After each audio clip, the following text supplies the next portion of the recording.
손흥정 감독과 손축구 아카데미 코치 2명이 아동 선수들에게 욕설과 체벌을 가해 아동학대 혐의로 피소됐다.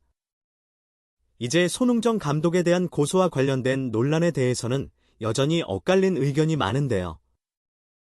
손흥정 감독은 세계적인 선수이자 프리미어 리그 슈퍼스타 손흥민의 아버지인 만큼 그의 논란은 외신에서도 많은 주목을 받고 앞서 영국과 미국의 다수 주요 언론은 손흥정 감독과 손축구 아카데미 지도자들의 논란을 보도했습니다. 하지만 아동학대는 민감한 문제이고 개인의 감정에 따라 다양한 관점을 가질 수 있기 때문에 외신은 판단보다는 보도에 중점을 두고 있습니다. 국내에서도 손흥정 감독과 손축구 아카데미 두 코치의 행위를 둘러싼 논란도 엇갈린 의견을 낳고 있습니다.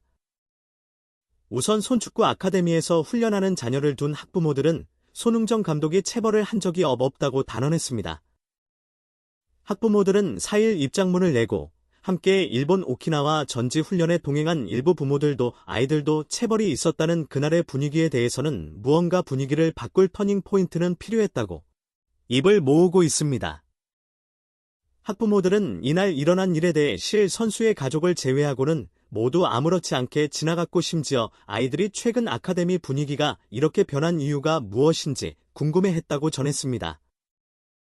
학부모들은 체벌이 정당하다고 주장하지 않았으나 이를 직접 목격한 사람들은 이상이 없다고 느꼈는데요.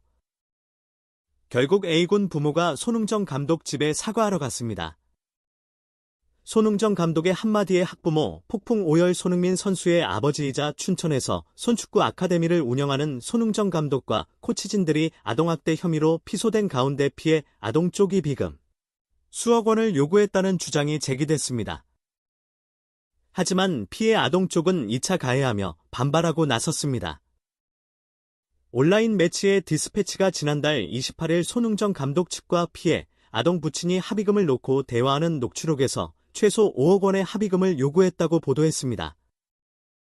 최근 사건 사고에서 합의금을 받는 경우 어떤 세금이 붙는지 알아보겠습니다. 합의금은 소득세법의 정환이자 배당 사업근로, 연금 퇴직양도 소득 외에 열거하는 기타 소득에 해당해요. 기타 소득은 사업 활동으로 볼 수 있을 정도의 계속성 반복성 없이 일시적 우발적으로 발생하는 소득을 말합니다. 기타 소득 중 합의금은 계약의 위약 또는 해약으로 인하여 받는 소득으로서 위약금, 배상금, 사례금 중 하나에 속해요. 기타 소득에 해당하는 위약금과 배상금이란 재산권에 관한 계약의 위압 또는 해약으로 받는 손해배상으로 그 명목 여하에 불구하고 본래 계약의 내용이 되는 지급 자체에 대한 손해를 넘는 피해에 대하여 배상하는 금전 또는 그 밖의 물품에 의해 가액을 말합니다. 그러나 계약의 위약 또는 해약으로 인하여 타인의 신체의 자유 또는 명예를 해하거나 기타 정신상의 고통 등을 가한 것과 같은 재산권 외의 손해에 대한 배상 또는 위자료로 받는 합의 등과 같은 금액은 기타 소득으로 과세하지 않아요. 형사사건에서 가해자와 합의해 받는 사망 또는 상해를 입은 자 또는 그 가족이 그 피해 보상으로 받는 사망 상해 보상이나 위자료 및 지급 지원 손해배상금 등 합의금 기타 소득으로 과세하지 않습니다.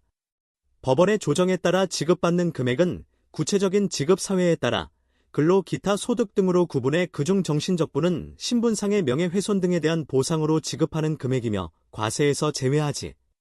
조정에 합의하여 소송을 취하하는 조건으로 지급하는 금액은 사례금으로 보아 기타 소득으로 과세합니다.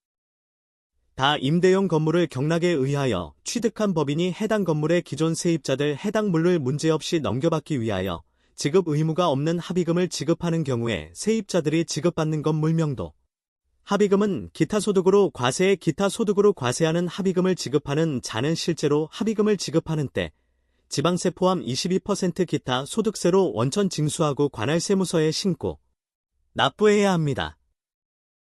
손흥정 사건에서 피해를 주장하는 자가 합의금을 받으면 자신이 입은 정신적 경제적 손해 등을 입증할 만한 객관적 자료 및 합의 계약서 등을 갖추고 있어야 기타 소득으로 과세당하지 않아요. 앞서 손흥정 감독은 26일 입장문을 내어 사건 발생 이후 아카데미 쪽은 고소해 쪽에 사과의 말씀을 드리고 사태의 원만한 해결을 도모하기 위해 노력했다. 하지만 고소해 쪽에서 수억 원에 이르는 합의금을 요구했고 그 금액은 아카데미 쪽이 도저히 수용할 수 없어 안타깝게도 합의에 이르지 못했다. 현재는 별도의 합의 없이 정확한 사실관계에 입각한 공정한 법적 판단을 기다리고 있다고 고 밝혔습니다.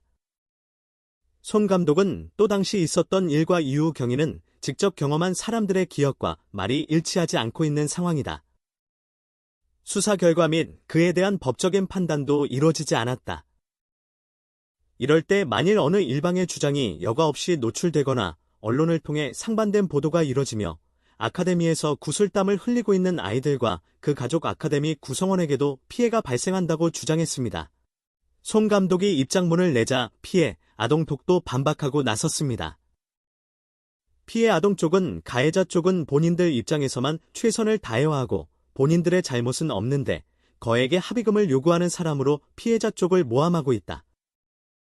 이는 2차 가해가 되는 것이며 더는 그런 형태로 피해 아동과 부모를 공격하지 말아달라고 요구했습니다. 합계금 요구 주장에 대해서도 입을 열었습니다. 피해 아동 쪽은 손 감독은 아무런 사과도 하지 않고 연락도 전혀 없는 상태에서 변호사를 통해 처벌 불원서를 작성해 제출할 거 언론에 절대 알리지 말고 비밀을 엄수할 거 축구협회에 징계, 요구를 하지 말 것 등 3가지를 조건으로 제시했다. 이에 피해자 쪽은 너무나도 분노의 표현으로 감정적으로 이야기한 것뿐이지 진지하고 구체적인 합의금에 대한 이야기한 것은 아니었다고 반박했습니다.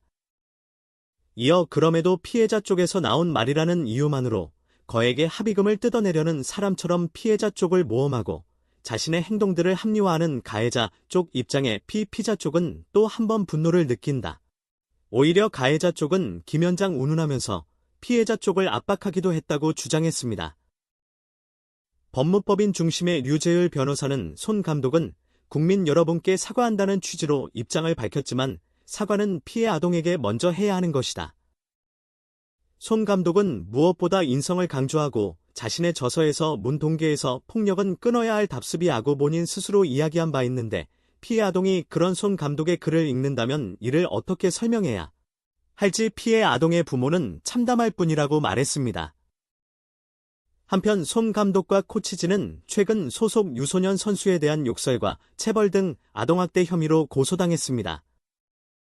이 사건은 지난 3월 19일 아동군 쪽이 오키나와 전지 훈련 중이던 지난 3월 9일 코치 B씨가 군의 허벅지 부위를 코너킥 봉으로 때려 2주간 치료가 필요한 상처를 입혔다고 고소하면서 불거졌습니다. 이에 대해 손 감독은 이날 입장문을 내어 마음의 상처를 받은 아이와 그 가족분들께 깊은 사과의 뜻을 전한다. 고소인의 주장은 진실과는 다른 부분이 많다. 맹세컨대 아카데미 지도자들의 행동에서 아이들에 대한 사랑이 전제되지 않은 언행과 행동은 결코 없었다고 했습니다. 그러면서 시대의 변화와 법에서 정하는 기준을 캐치하지 못하고 제 방식대로만 아이들을 지도한 점을 반성하며 아이들이 운동장에서 최고의 집중력을 발휘하고 훈련에 몰입할 수 있도록 또 다른 방법을 찾도록 하겠다고 말했습니다. 한편 손 축구와 아카데미 학부모들이 4일 입장문을 냈습니다. 학부모들은 잠시 머물렀다. 간 한 아이와 한 학부모가 남긴 풍파는 실로 엄청나다. 며칠 전까지 아이들이 희망을 품고 열심히 땀에 흘리던 평화로운 삶의 터전이 아수라장이 되어버렸다며 현재의 상황을 전했습니다. 그리고 수년간을 아카데미에서 지냈지만 지금껏 단 한 번도 체벌이라는 것은 없었다. 아이들 뼈와 근육이 다 여물기 전에 과도한 력 훈련은 아이에게 오히려 독이라면 과도하게 운동을 시킨 적도 없었다. 오키나와 전지 훈련에 저희 학부모님들 중 일부도 함께 동행을 하였고 함께 동행한 부모님들도 아이들도 체벌이 있었다는 그날의 분위기에 대해서는 무언가 분위기를 바꿀 터닝 포인트는 필요했다고 입을 모으고 있다. 그 아래 일에 대해서 어느 누구도 별다르다 특이하다 느끼지 못했고 아이들조차 무슨 별일이 일어난 것인지 의아해하고 있다고 밝혔습니다. 경찰에서 사건을 넘겨받은 춘천지검은 2일 손 감독과 손흥윤, 수석 코치 B 코치 등 3명을 첫 소환 조사했습니다. 아동 A 선수 측은 지난 3월 일본 오키나와 전지 훈련 중손 수석 코치로부터 허벅지 부위를 코너킥 플렉으로 맞아 전치 2주의 상해를 입었다며 이들을 고소했습니다. A 선수 측은 팀이 패배했다는 이유로 코치로부터 정해진 시간 내에 골대에서 중앙선까지 20초 안에 뛰어오라는 지시를 받았다고 주장했습니다. 그러나 A 선수를 비롯한 4명이 제 시간에 들어오지 못하자 엎드린 자세로 엉덩이를 코너 플래그로 맞았다고 경찰에 진술했습니다.